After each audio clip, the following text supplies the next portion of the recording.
How's it going, guys? It's Jordan again. We're back at the skate park with another trick tip. Today we're doing rolling 50-50 grinds into the bowl. We're gonna keep the intro short and we're getting right to it.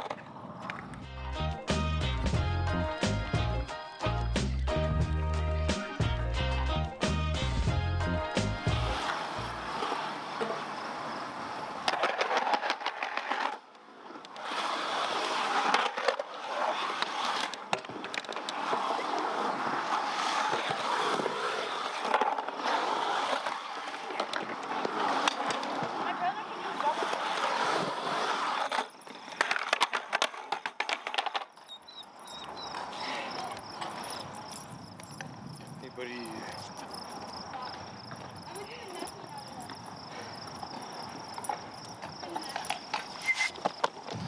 Alright guys, so there's 4 parts to doing this trick. The first part is the roll up, the second part is the foot position, the third part is the grind itself, and then the fourth part is getting into the bowl when you're done. First thing we're going to talk about is the foot position. So after you push and you got your speed to go up to the bowl, you're going to want to have your feet in the outside pockets on the front and the back so that you're covering the front and the frontmost and the backmost set of bolts. The reason you want to do this is because it'll give you the most control over your front set of trucks as well as over your back set of trucks. So for the ride up, you guys, here your feet in the right position. You're gonna ride up in a straight line to the outermost part of the bowl here. So you don't want to be coming in at an angle like this and then trying to correct yourself onto it. You just want to start straight the whole time. So you're coming in a straight line. Once you get onto the coping, you're on it. There's 2 ways people like to ride on the coping. So you can either do it this way where both your wheels are locked in, or you can do it where this back wheel is locked in and then your front wheel is crooked onto the other side. And this is the way that I prefer to do it for this, because then you get really right on the inside and it pushes you into the coping. And then all that you have to do after that is scoop yourself in and ride into the bowl. So the last part of this trick is the drop in. So after you practice the ride up a couple times and you're getting comfortable, what might be happening to you is you'll be swinging out.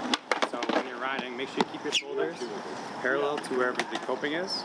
And practice like riding it up a couple times, and you'll probably end up coming to a stop like this before you're ready to get yourself in there. The only prerequisite trick that we have for this is to be able to get from the axle stall into the bowl. Alright, and so once you're comfortable with the ride up, getting on the coping, riding it around a little bit, and you know you can get the axle stall in, it's time to pull it all together for a good one.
Thanks for watching, guys. That's how to do a frontside 50-50 rolling grind into a bowl. If you guys like this video, make sure you give me a thumbs up, like and subscribe, you know. If you didn't like this video, leave a comment, tell me why. Otherwise, you liked it.